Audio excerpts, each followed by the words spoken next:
হযরত সাঈদ বিন মুআল্লাহ রাদিয়াল্লাহু তাআলা আনহু, জি, তিনাকে আমার রাসূলুল্লাহ একদিন ডেকে বলেন, বাবা সাঈদ, আমি রাসূল তোমাকে দুটো ওসিয়ত করে যাই। হযরত সাঈদ বিন মুআল্লাহ রাদিয়াল্লাহু তাআলা আনহু বললেন, ইয়া রাসূলুল্লাহ, কি ওসিয়ত বলেন? আল্লাহ নবী বলেন, এক নম্বরে জীবনে যতদিন বাঁচবে এই দুটো ওসিয়ত মেনে চলার চেষ্টা করবে। এক নম্বরে কি, যখন তুমি কোনো জায়গা পাবে যেখানে কোরআনের কথা হবে, হাদিসের কথা হবে, শরীয়তের কথা হবে, আমি রাসূলুল্লাহ আমার কথা হবে, সেই মাহফিল যদি তুমি পেয়ে যাও অবশ্যই সেখানে অ্যাটেন্ড করার চেষ্টা করবে। ইয়া রাসূলুল্লাহ, আপনি তো দুটো বলেছেন, আর একটা কি? আল্লাহ নবী বলেন, যখন তুমি একা একা থাকবে, নিরালা জায়গায় থাকবে, ফাঁকা জায়গায় থাকবে, তোমার জিহ্বাটাকে ফালতু জায়গায় ফালতু কথাই কাজে লাগাবে না। তুমি যখন একা একা থাকবে, নিরালা জায়গায় থাকবে, ফাঁকা জায়গায় থাকবে, তোমার জিহ্বাটাকে ফালতু কথাই লাগাবে না, অনার্থক কথা বলবে না, বেফাস মন্তব্য করবে না, কারোর বিরোধিতা করবে না, কারোর গীবত করবে না। মাচাই বসে চায়ের দোকানে আমরা যেভাবে সময়গুলো কাটিয়ে দিই, এই ফালতু জায়গাতে তোমার জিহ্বাটাকে বেকার কাজে লাগাবে না। ইয়া রাসূলুল্লাহ, কি করব? চলে যাবে আল্লাহর ঘর বাইতুল্লাহ, আল্লাহর ঘরের মধ্যে গিয়ে যদি তুমি সময় পাও, কিছু সময় আল্লাহ আল্লাহ আল্লাহ নামে তাসবিহ পড়বে, জিকির করবে। যদি তোমার জিহ্বাটাকে আল্লাহ নামে জিকির লাগাতে পারো, আমি রাসূল বলছি, খায়রাত দুনিয়া ওয়াল আখিরাহ, দুনিয়ায় আল্লাহ শান্তি দেবেন আর পরকালে আল্লাহর দয়ার জান্নাত দেবেন।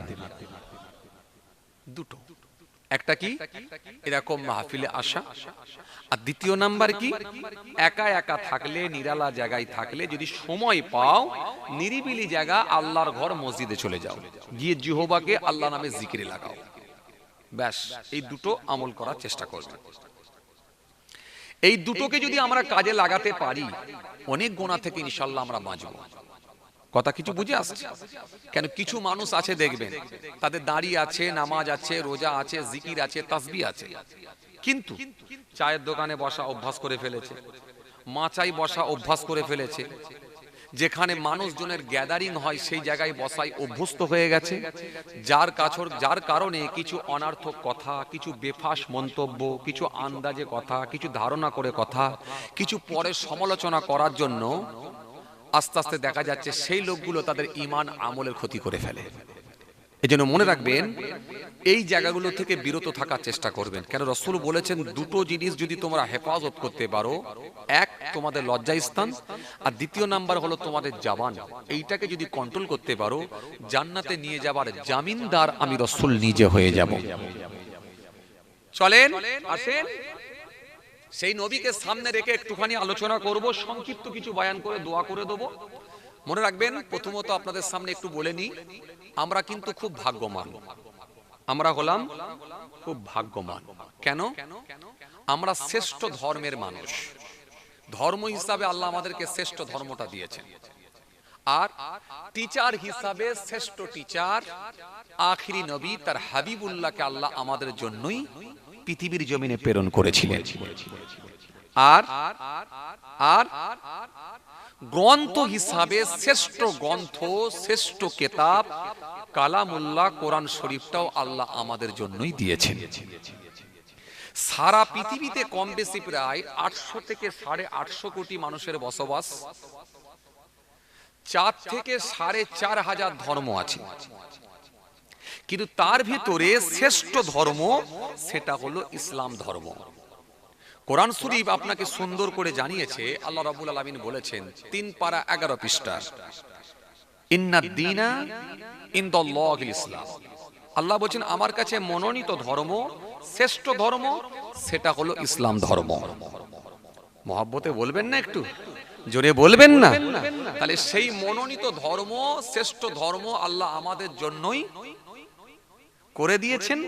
সেই শ্রেষ্ঠ ধর্মের মানুষ হিসাবে আল্লাহ আমাদেরকে কবুল করে নিয়েছেন। সেই ধর্মের আমরা মানুষ, সেই ধর্ম অবলম্বী মানুষ আমরা, সেই ধর্মের অনুসারী আমরা। আর কি গ্রন্থ হিসাবে কালামুল্লাহ কোরআন শরীফ শ্রেষ্ঠ গ্রন্থ, জি, কালামুল্লাহ কোরআন শরীফ আল্লাহ আমাদের জন্য তার হাবিবুল্লাহর উপরই প্রেরণ করেছিলেন। জোরে বলবেন না? আর কি রাস্তা দেখানেওয়ালা, পথ দেখানেওয়ালা একজন টিচারকে আল্লাহ মনোনীত করেছিলেন। তিনি হলেন তিনার হাবিবুল্লাহ হযরত নবী মুহাম্মদ মুস্তাফা সাল্লাল্লাহু আলাইহি ওয়াসাল্লাম। যে নবী বললেন আনা খাতিমুন নবী লা নবিয়্যা বা'দি, আমি হলাম জগতের শেষ নবী, আমার পরে আর কোনো নবী আসবে না। সেই নবীকে আল্লাহ আমাদের জন্য পৃথিবীর জমিনে প্রেরণ করেছিলেন।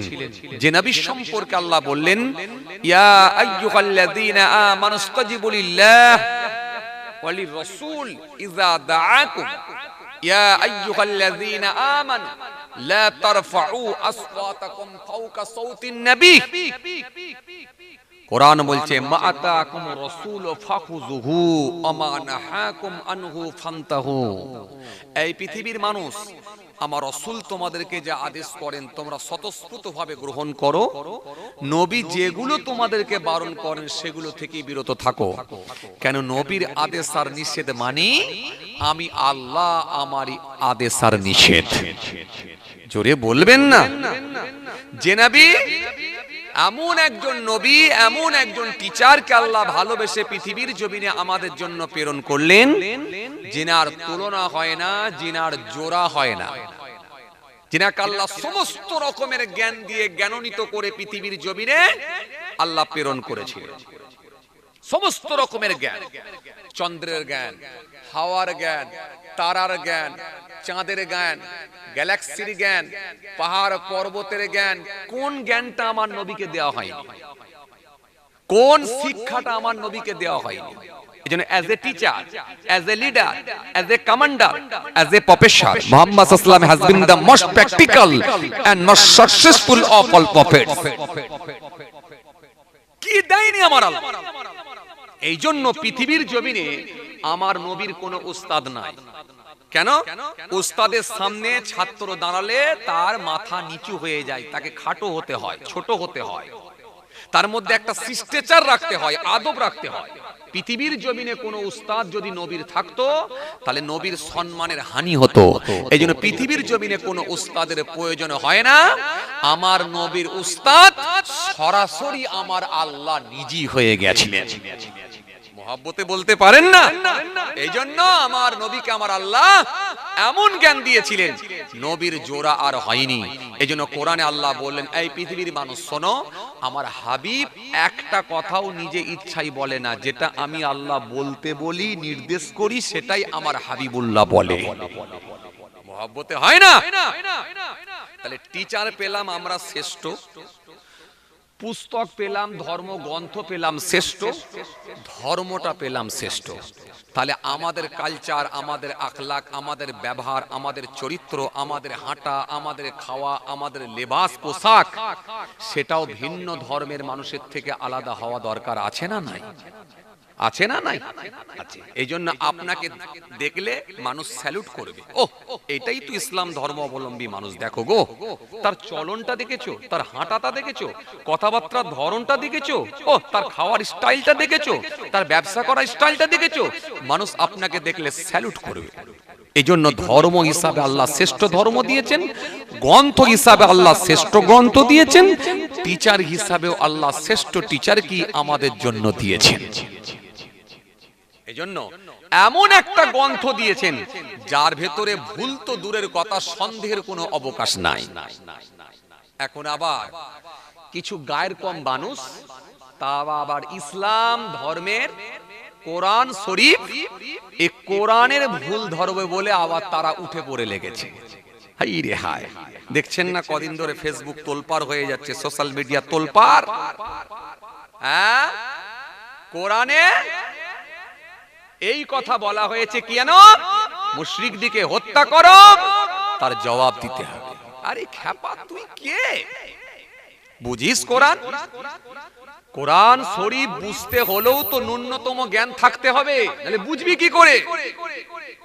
হ্যাঁ, টাইসনের মতো মানুষ, গ্যারি মিলারের মতো মানুষ, অর্নার ক্লাউনের মতো মানুষ, ডক্টর মারিস মোকাইলের মতো মানুষ, হ্যাঁ, কেসিয়া স্কেলের মতো মানুষ, এরকম হায়ার এডুকেটেড মানুষ যাদের জনপ্রিয়তা গোটা পৃথিবী জুড়ে, এরকম পপুলার ব্যক্তিগুলো তারা ইসলামের ছত্র ছায়ায় এসে কালেমা পড়ে ঈমান কবুল করে নিয়েছে। তারা কোরআনকে পড়ে তারা ঈমান কবুল করে নিয়েছে, আর তুমি বলছো আমি ভুল বের করে দিচ্ছি। পাগলে কি না বলে, ছাগলে কি না খায়। কোথায় নেতাজি আর কোথায় পিয়াজি, কোথায় জ্যোতি বোস? জ্যোতি বোস কি গো, কে বোস বলো? সুভাষ বোস আর কোথায় তখ্ত বোস? পাগলে কি না বলে, ছাগলে কি না খায়। ভাবতে আমাদের অবাক লাগে। কোরআনের ভুল, কোরআন বুঝিস? কোরআন শরীফ তুমি বোঝো? কোরআন কতদিন ধরে নাজিল হয়েছে বলো তো দেখি? 23 বছর ধরে আল্লাহর কোরআন নাজিল হয়েছে। মক্কা শরীফে যে সূরাটা, মক্কা শরীফে যে সূরা অবতীর্ণ হয়েছে সেগুলোকে মাক্কি সূরা বলা হয়, আর মদিনা শরীফে যে সূরা অবতীর্ণ হয়েছে সেগুলোকে মাদানী সূরা বলা হয়। কোরআন এসেছে আল্লাহ এক একটা পরিস্থিতির পরিপ্রেক্ষিতে আয়াত দিয়েছেন, এক একটা প্রেক্ষাপট নিয়ে আল্লাহ আলোচনা করেছেন কোরআনের মধ্যে। এজন্য আপনি অতীত, বর্তমান, ভবিষ্যৎ তিন কালেরই কথা পাবেন কোরআনের মধ্যে। কথা বোঝে না। অতীত, বর্তমান, ভবিষ্যৎ। ভবিষ্যৎ সম্পর্কে আল্লাহ কোরআনের আয়াত দিয়েছেন, অতীত সম্পর্কে আল্লাহ কোরআনের আয়াত দিয়েছেন, বর্তমান মানুষ কিভাবে চলবে সেই সম্পর্কে আল্লাহ আয়াত দিয়েছেন। এজন্য 500 আয়াত খালি আল্লাহ দিয়েছেন আদেশ আর নিষেধ, চলবে আর চলবে না, করো আর করো না, জায়েজ আর না জায়েজ, হালাল আর হারাম, বৈধ আর অবৈধ, এই আয়াত দিয়েছেন খালি 500 আয়াত। বাকি আয়াত history of past, history of past, অতীতের ইতিহাস। নূহ নবীর জামানায় যে ঘটনা ঘটেছে, ইউনূস নবীর জামানায় যে ঘটনা ঘটেছে, মুসা নবীর জামানায় যে ঘটনা ঘটেছে, সেগুলোকেও আল্লাহ, এই অতীতের কথাগুলোকেও আল্লাহ কোরআনের মধ্যে জানিয়ে দিয়েছেন। তার হাবিবুল্লাহকে আল্লাহ জানিয়ে দিয়েছেন কোরআনের মধ্যে, নবী অতীতে এরকম এরকম ঘটনা ঘটেছে। আল্লাহু আকবার। জি,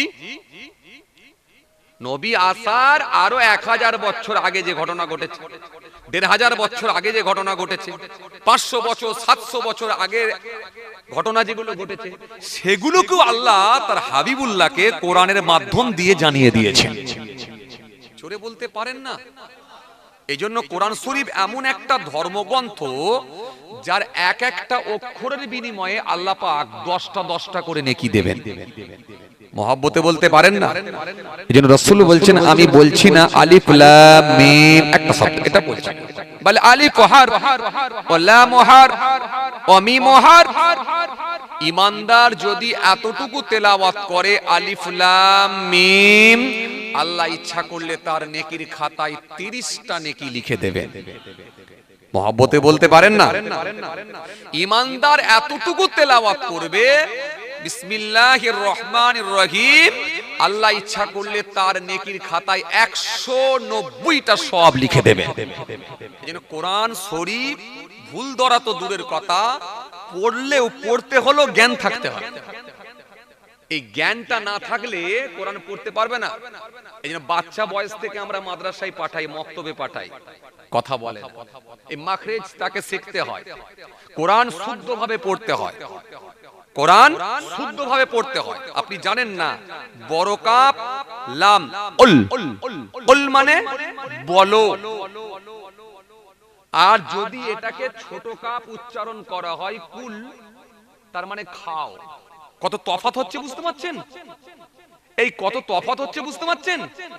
আপনি যদি এইটুকু পড়ে ফেলেন হু আল্লাহু আহাদ, বলেন সে আল্লাহ হলেন একক, মানে সঠিক হলো। আর যদি বলেন কুলু আল্লাহু আহাদ, তার মানে অর্থ হয়ে গেল খাও আল্লাহ এক। অর্থ কোথায় যাচ্ছে বুঝতে পারছেন? কথা বুঝে যাচ্ছে? এজন্য কোরআন পড়তে হলো, কোরআনের ভুল ধরা তো দূরের কথা, কোরআন বুঝে পড়তে হলো জ্ঞান থাকতে হবে, কোরআন পড়া আগে শিখতে হবে। আর এ বলছে আমি ভুল ধরে দিচ্ছি। কোরআনে কেন মুশরিকদেরকে হত্যা করার কথা বলা হয়েছে বল? আরে খ্যাপা বুঝিস তুই? হ্যাঁ, কোন পরিপ্রেক্ষিতে এই আয়াতটা নাজিল হয়েছে তুই বুঝিস? এটা তো একটা যুদ্ধের সময়ে সেই প্রেক্ষাপট নিয়ে আয়াত নাজিল হয়েছে। যাদেরকে তোমরা পাবে বন্দী করে রাখো, তারপরে তাদেরকে দ্বীনের দাওয়াত দাও, সেই সময়কার জন্য ওই আয়াতটা প্রযোজ্য। ওই আয়াতটা সমগ্র পৃথিবীর মুশরিকদের জন্য নয়। যদি সমগ্র পৃথিবীর মুশরিকদের জন্য যদি হতো, তাহলে দুবাইয়ে তো অনেক অমুসলিম ভাইয়েরা কাজ করে। আরে কথা বলে না তো এরা, কথা বলে না। দুবাইতে অনেক অমুসলিম ভাইরা কাজ করে, তাহলে একটাও বাঁচতো? কথা বলছেন না কেন আপনারা? বিরক্ত করে আমাকে। দুবাইয়ে অনেক অমুসলিম ভাইরা কাজ করতো, তাহলে তারা অনেক অমুসলিম ভাইরা কাজ করে, তাহলে একটাও বাঁচতো না কেন? ওখানে ইসলামিক আইন চলে। আরবে অনেক অমুসলিম ভাইরা কাজ করে, একটাও বাঁচতো না। এই ভারতবর্ষের জমিনে 700 বছর রাজত্ব করে গেল মুসলিমরা কম বেশি, একটাও অমুসলিম ভাই থাকতো? কথা বলেন, একটাও থাকতো না। আমরা ছোটবেলা থেকে রাম আর রহিম একসঙ্গে ফুটবল মাঠে ফুটবল খেলেছি। আমরা ছোট থেকে বড় হয়েছি, রাম আর রহিম একসঙ্গে ক্রিকেট মাঠে ক্রিকেট খেলেছি। আজও আমাদের দাদু আর আমার রাম ভাইয়ের দাদু একই সঙ্গে চায়ের দোকানে গিয়ে চা খাই বসে থাকে। তাহলে এই সম্পর্ক আমাদের মধ্যে আছে না নাই? তাহলে আপনাকে বুঝতে হবে ওটা কোন পরিপ্রেক্ষিতে আয়াতটা এসেছে, সেটা আগে বুঝতে হবে। সেটা আপনি বুঝলেন না, কোন সময়কার জন্য কোন পরিপ্রেক্ষিতে এই আয়াতটা প্রযোজ্য সেটা আপনাকে জানতে হবে। আর এটা জানতে গেলে কি হবে? এর আগে পরের আয়াতগুলো পড়তে হবে এবং পাশাপাশি শানে নজুল পড়তে হবে। কোরআন শরীফে কম বেশি প্রায় মদ সম্পর্কে 4টে আল্লাহ আয়াত দিয়েছেন। খুব ভালো করে বুঝবেন কিন্তু কোরআন শরীফের মধ্যে মদ সম্পর্কে আল্লাহ কম বেশি প্রায় 4টে আয়াত দিয়েছেন। এই আয়াত দিয়ে ধাপে ধাপে ধাপে ধাপে ধাপে শেষে আল্লাহ হারাম করে দিলেন, ক্লিয়ার করে দিলেন হারাম, নিষেধ, আর খাবে না। কিন্তু তার আগে পর্যন্ত সরাসরি হারাম করা হয়নি। কথা কিছু বুঝে আসছে? কোরআন শরীফের মধ্যে আল্লাহ রাব্বুল আলামিন স্পষ্ট কোরআনের আয়াত দিলেন। আয়াত দিয়ে বললেন, ইয়াসআলুনাকা আনিল খামরি ওয়াল মাইসির কুল ফিহিমা ইসমুন কাবীর কুল ফিহিমা ইসমুন কাবীর ওয়া মানাফিউ লিন-নাস ওয়া ইসমুহুমা আকবারু মিন নাফইহিমা। আল্লাহ এই আয়াত দিয়ে সুন্দর করে আল্লাহ জানিয়ে দিলেন, জানিয়ে দিয়ে বললেন মদ আর জুয়া, মদ আর জুয়া এতে উপকারের থেকে অপকারটাই বেশি। আর এটা করা মানে, খাওয়া মানে এটা পাপের কাজ। তো কিছু সংখ্যক মানুষ তারা মদ খাওয়া ছেড়ে দিল। শুনছেন কথা? উপকারের থেকে যদি অপকার বেশি হয় কেন খাবো? আর কিছু সংখ্যক মানুষ তারা বলছে সরাসরি যখন হারাম করা হয়নি তো খাবনি কেন? তাহলে এটা হচ্ছে প্রথম আয়াত। এই প্রথম আয়াত দিলেন আল্লাহ। আয়াত দিয়ে একটু সাবধান করে দিলেন, বান্দা একটু সাবধান হয়ে যাও, না খাওয়াটাই ভালো, খবরদার, এতে কোনো উপকার নেই বরং অপকারটাই বেশি, এজন্য এটা না খাওয়াটাই ভালো। কথা বুঝে আসছে? এটা না খাওয়াটাই ভালো। এটা প্রথম আয়াত আল্লাহ দিয়ে বান্দাকে একটু সাবধান করে দিলেন, একটু সচেতন করলেন। এই আয়াতটা ঠিক কখন নাজিল হয়েছিল? আয়াত নাজিল হয়েছে, শানে নজুল পড়তে হবে আপনাকে। কখন আয়াত নাজিল হয়েছিল? রাসূলুল্লাহ সাল্লাল্লাহু আলাইহি ওয়াসাল্লাম মক্কা শরীফ থেকে যখন হিজরত করে মদিনা শরীফে গিয়েছিলেন। হে তরুণিয়া নওজওয়ান জামাকেরা,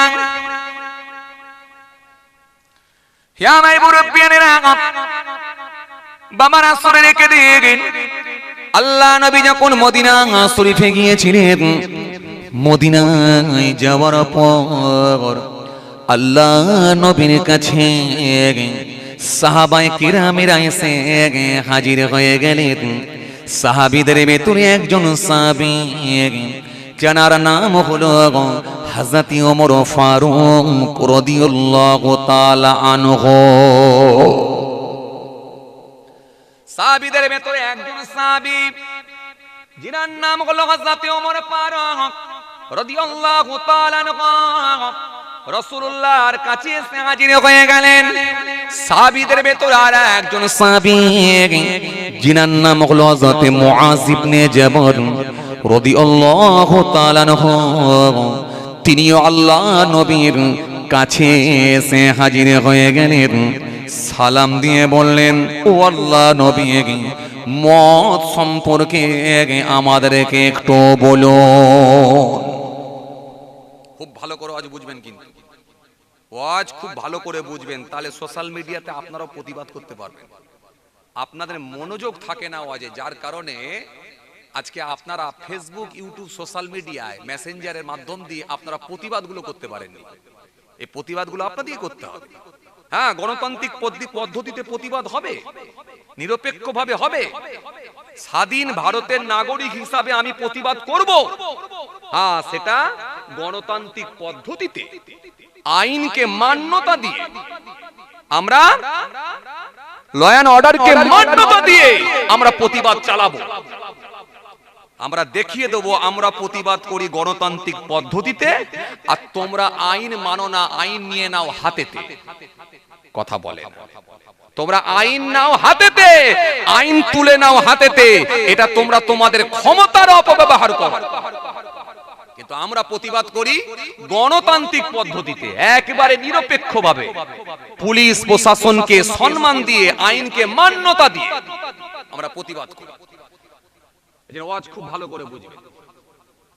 হযরত ওমর ফারুক রাদিয়াল্লাহু তাআলা আনহু আল্লাহ নবীর সামনে হাজির হয়ে গেলেন।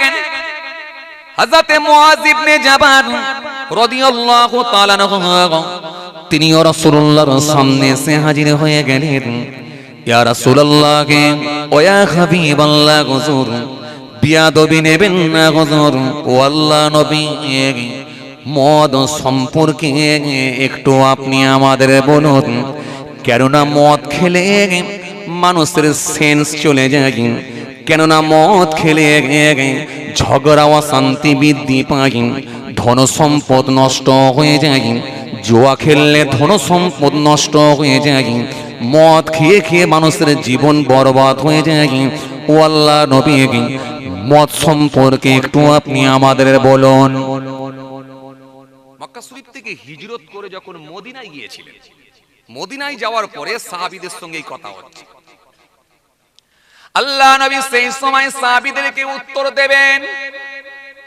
আগে আমি আপনাদের বলেছি, আমার নবী একটা কথা নিজে ইচ্ছায় বলতেন না, যেটা আমার আল্লাহ জানাতেন সেটাই আমার নবী উত্তর দিয়ে দিতেন।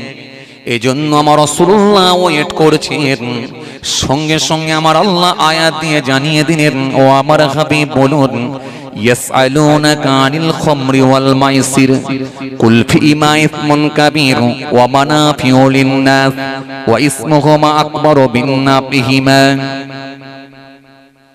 আয় আমার দোস্ত, আয় আমার হাবিব, আপনি বলে দেন, এর মধ্যে কোনো উপকার নাই, অপকারটাই বেশি, উপকার কিছু নাই। তবে মদ খাওয়া মানে নিশ্চিত ভাবে সে মানুষটা পাপের লেখা হয়, নিশ্চিত ভাবে সে মানুষটার খাতা হয় পাপ বলে লেখা হয়, গুনাহ বলে লেখা হয়। এজন্য মদে কোনো উপকার নাই, অপকারটা বেশি।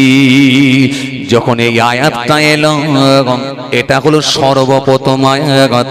সঙ্গে সঙ্গে কিছু সংখ্যক সাহাবী তারা বললেন, মদ আমরা আর খাবো না, আর খাবো না।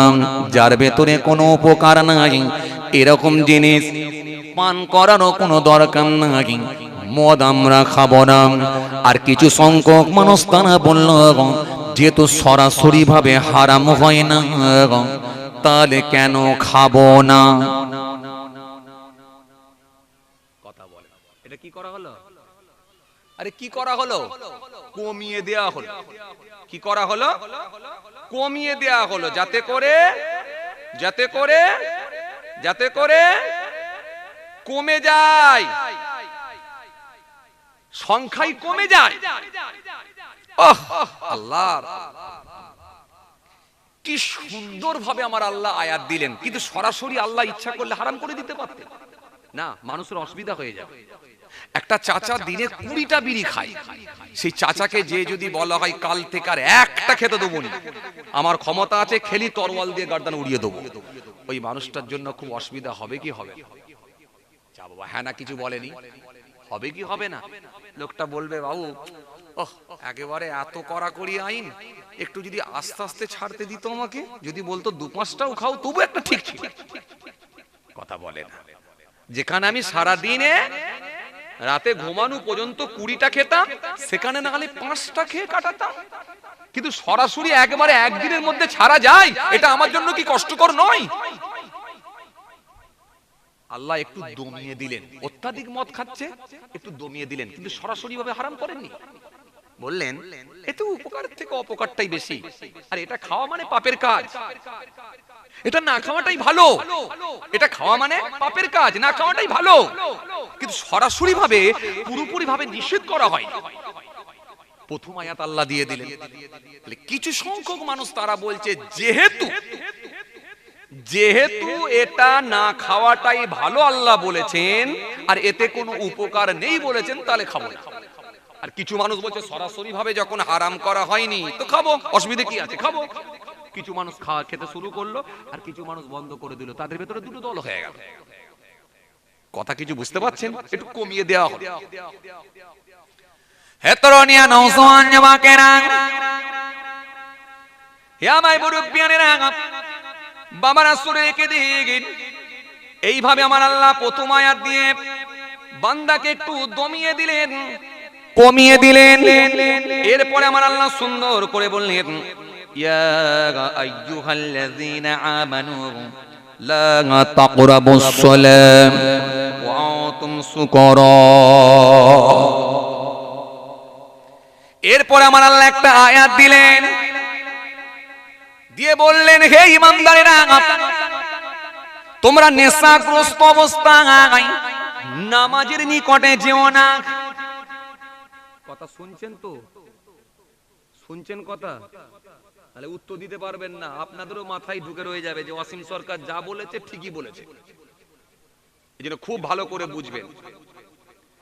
এরপরে আমার আল্লাহ আর একটা আয়াত দিলেন, ইয়া আইয়ুহাল্লাযীনা আমানু লা তাকরাবুস সালাত ওয়া আনতুম সুকারা।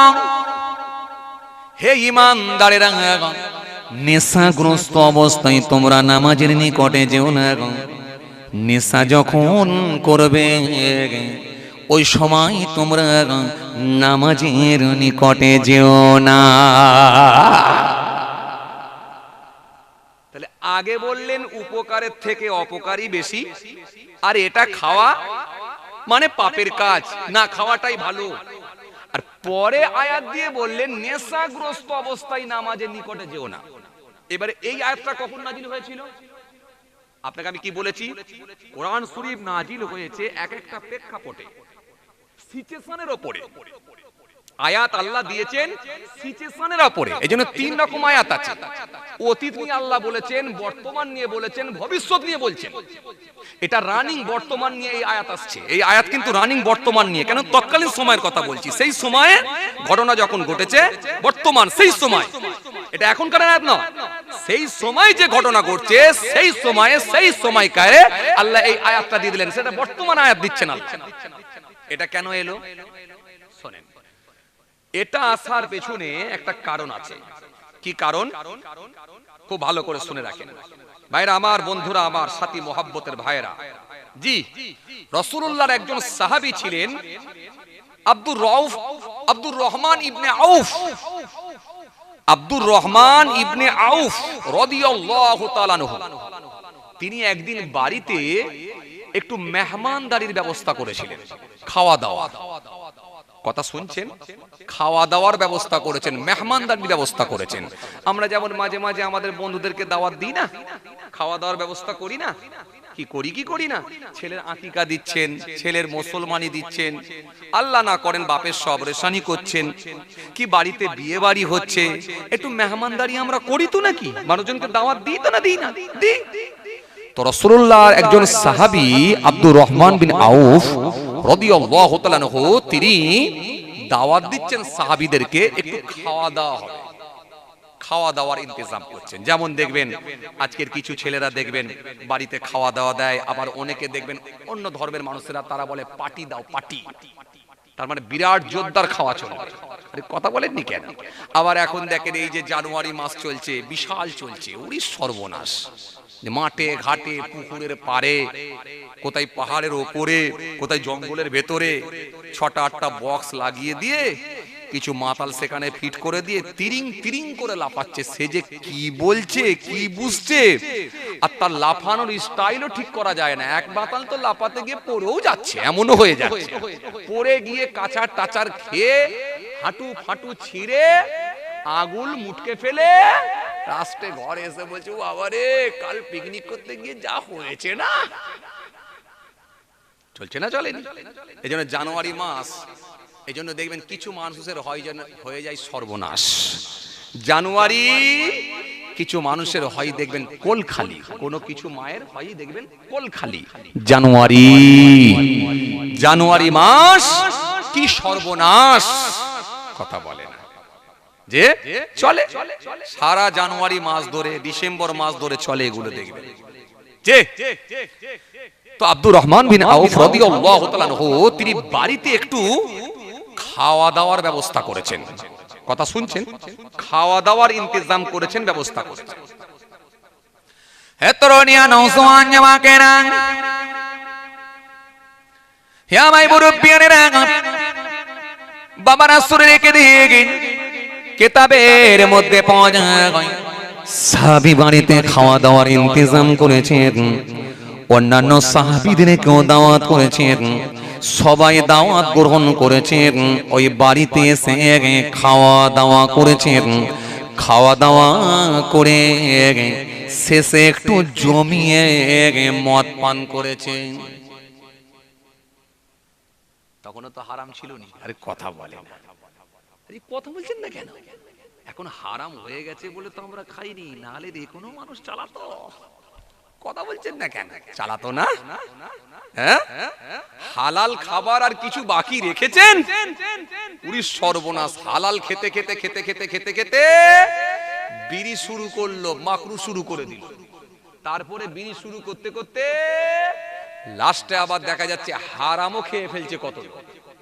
কথা বলে না। বলবে হুজুর মদ তো খাইনি। আরে মদ তো খাননি তো কি হয়েছে? সুদ তো খান। কথা বলে না।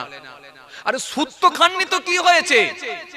বিবিকে তো মহিলা সমিতির হেড বানিয়েছেন তো, নাকি না বানাননি? তাও চা বাবা, হ্যাঁ না কিছুই বলে না তো এরা। আপনাদের দিকে চলে না না এইসব জিনিস? হ্যাঁ, একটু লজ্জা না করে বলেন না মুখ ফুটে যে হ্যাঁ চলে, মাশাআল্লাহ, এই তো ভালো লাগলো। সত্য কথা তো বলতে হবে যে মদ খাননি ঠিকই, কিন্তু সুদ তো খান। সুদ খাননি ঠিকই, মাঝে মধ্যে বাই চান্স একটা করে লটারি কাটা হয়। কথা বলে না। না তাও হয় না, তাও হয় না। মাটিয়া বাজারে যখন যাচ্ছে সকাল বেলায়, যে ব্যাগের ভেতরে রাজমিস্ত্রি কর্নিক, হাতুড়ি, কড়া, খুন্তি সব ব্যাগের ভিতরে ঢুকিয়ে রেখেছে। রেখে যাচ্ছে কোথায়? যাচ্ছে কোথায়? রাজমিস্ত্রির কাজে। যখন যাচ্ছে এই চা খেতে খেতে টুলে বসে বসে চিন্তা করছে আর লটারির দোকান দেখছে। আর ইবলিস বলছে, এই খ্যাপা, কতদিন এইভাবে কাজ করবি? কবে বড় লোক হবি? কেউ জানতে পারবে না, একটা 10 টাকাই মেরে দিয়ে চলে যা।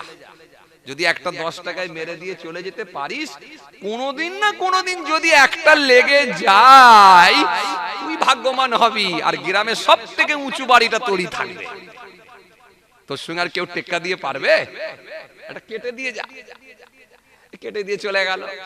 পরদিনে যখন খবরের কাগজ মেলাচ্ছে কিংবা মোবাইলে যখন অনলাইনে দেখছে লাগে না, 1 নম্বরের জন্য মিস হয়ে গেল।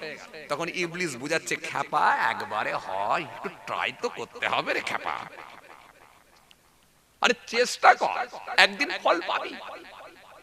ধরে গেল দ্বিতীয় দিন, আবার যখন লাগলো না, 2 নম্বরের জন্য রয়ে গেল, তখন ইবলিস বলছে, খ্যাপা আরে টেনশন করছিস কেন, লাগবে, ধৈর্যের ফল হবে।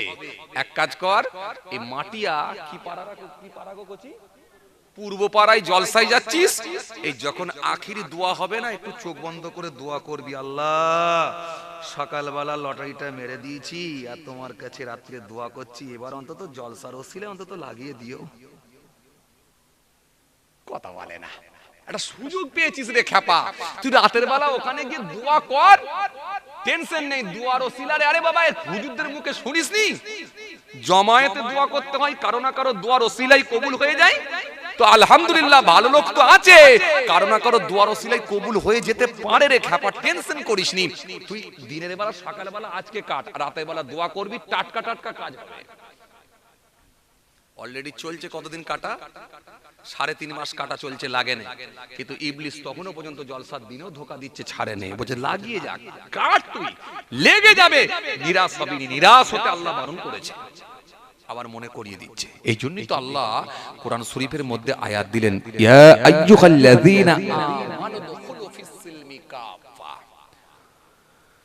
হে ঈমানদারেরা সম্পূর্ণভাবে ইসলামের মধ্যে দাখিল হও, ওয়ালা তাত্তাবিউ খুতুওয়াতিশ শাইতান, শয়তানের পথ তোমরা ধরবে না, অনুসরণ করো না। কেন? ইন্নাহু লাকুম আদুউম মুবিন, নিশ্চয় সে হলো তোমাদের প্রকাশ্য শত্রু, প্রকাশ্য দুশমন। কথা কিছু বুঝতে পাচ্ছেন? এই শুনছেন কথা? প্রকাশ্য দুশমন, প্রকাশ্য শত্রু কে বলছে? আল্লাহ।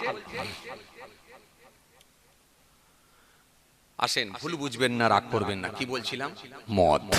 তাহলে আমাদের মধ্যে অনেক মানুষ আছে মদ খায় না কিন্তু সুদ ছাড়ে না, মদ খায় না লটারি ছাড়ে না, মদ খায় না কিন্তু বউকে বন্ধন থেকে বাঁচাতে পারে না, মদ খায় না কিন্তু রাজনীতির টাকাটা খায়, এটা কিন্তু ছাড়ে না, মদ খায় না কিন্তু হালাল আর হারাম বাছাবাছি রাখে না, মদ খায় না কিন্তু লোকের জমি বর্গা করে খায়, এটা ঠিক, এটা কিন্তু হয় না, এমনটা নয়, মদ খায় না। এই জন্য একটা কথাই বলে না যে খড় খায় না খড়ে গা ঘষে, ঘাস খায় না ঘাসে মুখ দেয়। চলেন খেয়াল করেন, লক্ষ্য করেন, তাহলে পার্টি হয়েছিল, কি খাওয়া দাওয়ার পার্টি, মনে আছে? আব্দুর রহমান বিন আউফ রাদিয়াল্লাহু তাআলা আনহুর বাড়িতে খাওয়া দাওয়া, জোরদার খাওয়া দাওয়া হচ্ছে। এ তরুণিয়া নওজওয়ান জামাকেরা, হে আমার মুরব্বিয়ানেরা, বাবা রাসূলের দিকে কিতাবের মধ্যে পাওয়া যায় আল্লাহ নবীর বিখ্যাত সাহাবী হযরত আব্দুর রহমান বিন আউফ রাদিয়াল্লাহু তাআলা আনহুর বাড়িতে খাওয়া দাওয়ার ব্যবস্থা করা হয়েছে। সাহাবে কিরামেরা ওই বাড়িতে সবাই অনেকেই অংশগ্রহণ করেছে, দাওয়াত কবুল করেছে। সাহাবায়ে কেরামেরা বসে বসে সকলে মিলে খেতে শুরু করলেন।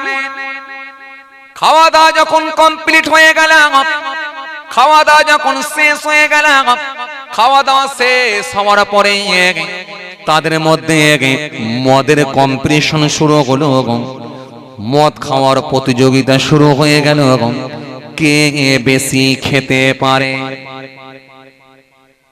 কে বেশি খেতে পারে। খাতা লিয়েছেন নাকি?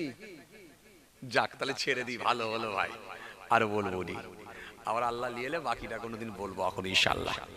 কথা বুঝে আসছে? যাক, আল্লাহ নিয়ে এলে আবার আলোচনা হবে ইনশাআল্লাহ। আমার জন্য দোয়া করবেন, আমি আপনাদের জন্য দোয়া করি। যাক, সকলে আমার জন্য দোয়া করবেন, আমি আপনাদের জন্য দোয়া করি, আর কষ্ট দেবো না আপনাদেরকে। আজকে বুঝাতে চেয়েছিলাম কি কোরআন শরীফে কোন পরিপ্রেক্ষিতে কোন আয়াত নাজিল হয়। এই জন্য এক একটা পরিপ্রেক্ষিতে সিচুয়েশনের উপরে আয়াত নাজিল হয়, কোন প্রেক্ষাপট নিয়ে কোন আয়াত এসেছে সেটা আপনাকে আগে বুঝতে হবে। আপনি একেবারে সেই আগের আয়াত বের করে বলবেন এটা কেন হলো, এটা বললে হয় না। এই জন্য ধাপে ধাপে কেমন করে মদটা হারাম হয়েছিল আমি আপনাদেরকে ক্লিয়ারলি বুঝাবার চেষ্টা করছিলাম। কথা কিছু বুঝতে পারছেন? যাক, আল্লাহ নিয়ে এলে আবার ইনশাআল্লাহ আলোচনা হবে। সবাই আমার জন্য দোয়া করবেন, আমি আপনাদের জন্য দোয়া করি। অসমাপ্ত বক্তব্যকে সমাপ্তের দিকে আগিয়ে দিলাম, সকলে আমার জন্য দোয়া করবেন। আবার অন্যদিনে হবে ইনশাআল্লাহ। যাক, শীতের রাত, ঠান্ডার রাত, আর কষ্ট দেওয়ার দরকার নেই। আল্লাহ নিয়ে এলে আবার ইনশাআল্লাহ আলোচনা হবে। আমি মাঝে মাঝে আসি গো, আল্লাহ নিয়ে এলে ফের আসবো এখন ইনশাআল্লাহ।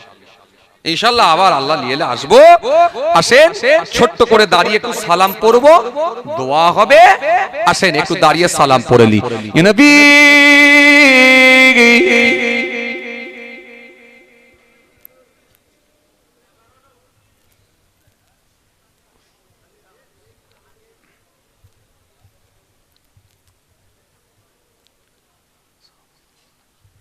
मोहब्बत একটু সালাম পড়েন উচ্চ আওয়াজে। ইয়া নবী সালাম আলাইকা, ইয়া রাসূল সালাম, ইয়া হাবিব সালাম আলাইকা, সালাওয়াতুল্লাহ আলাইকা। आज है ईद ए मुबारक, आज है रोज़े ए मुसर्रत, आज है वक्त बिलादत, आज है मिला हाज़रात, या नबी सलाम। आरो जोरे या रसूल, मोहब्बते पढ़ेन या हबीब सलावतुल्लाह अलैका, या नबी सलाम लो आमान, या रसूल सलाम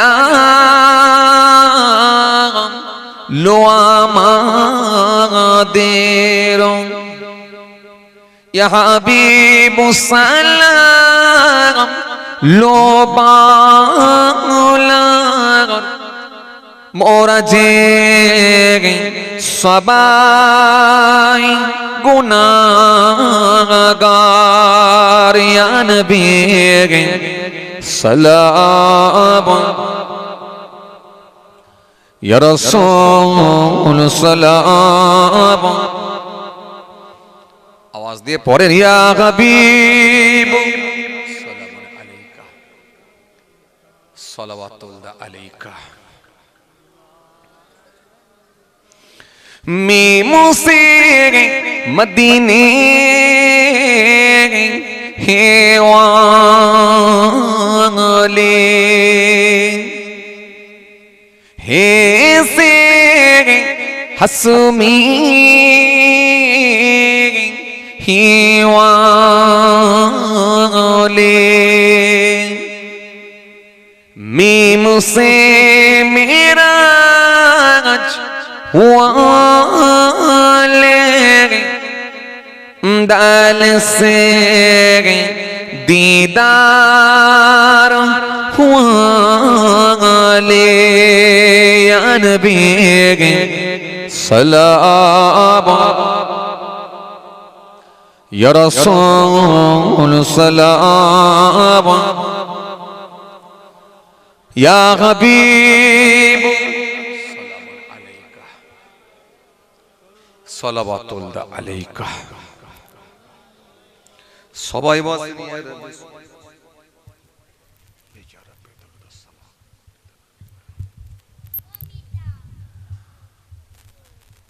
যাই হোক, অসমাপ্ত বক্তব্যকে সমাপ্তের দিকে আগিয়ে দিলাম। আর ওয়াজ করতে হলে মিনিমাম 2-2.5 ঘন্টা সময় লাগে। আর এই 2 ঘন্টার ভেতরে ওয়াজ করা, কিয়াম পড়া, কালেকশন করা, সব 2 ঘন্টার ভেতরই বুঝতে পারছেন একটা সময়ের ব্যাপার থাকে। যাক, আল্লাহ নিয়েলে ইনশাআল্লাহ বাকিটা কোনোদিন ক্লিয়ার করার চেষ্টা করব ইনশাআল্লাহ। আমার ভাইয়েরা বড় আশা করে বলেছেন, আর আমি প্রথমে ওই জন্য জিজ্ঞাসাও করছিলাম, আমি আসলে না জিজ্ঞাসা করলেও বুঝতে পারবো না, তাই তো নাকি? যে যাক, মাশাআল্লাহ, শীতের রাত, আবার ঠান্ডা রাত, তাই না? ঠান্ডা রাত না হলে যদি গ্রীষ্মকাল হতো হয়তো আরো আধ ঘন্টা বেশি করে দেওয়া যেত। যাই হোক, আল্লাহ নিয়ে এলে আবার আলোচনা হবে ইনশাআল্লাহ। সবাই আমার জন্য দোয়া করবেন, আমি আপনাদের জন্য দোয়া করি। একবার মহাব্বতে দরুদ শরীফ, আল্লাহুম্মা সাল্লি আলা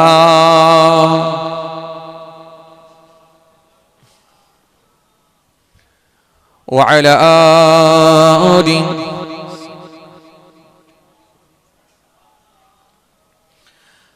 আমি তো জানি না পাবো কি পাবো না,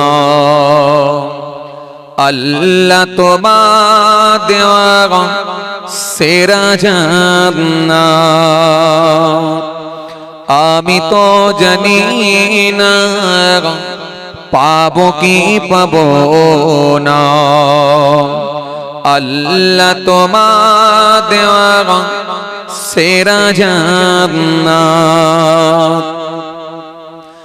আমি সদ জানি নরকের আগুনে সইতে পারবো না কোনো দিন রাত।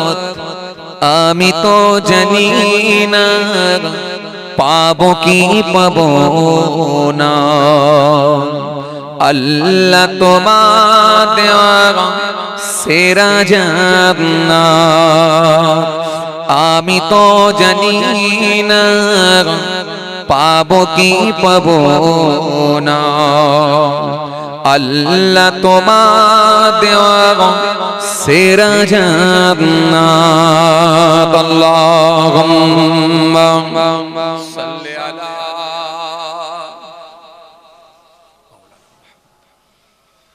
ওয়া আলা আলি। একটু মহব্বতে পড়েন না।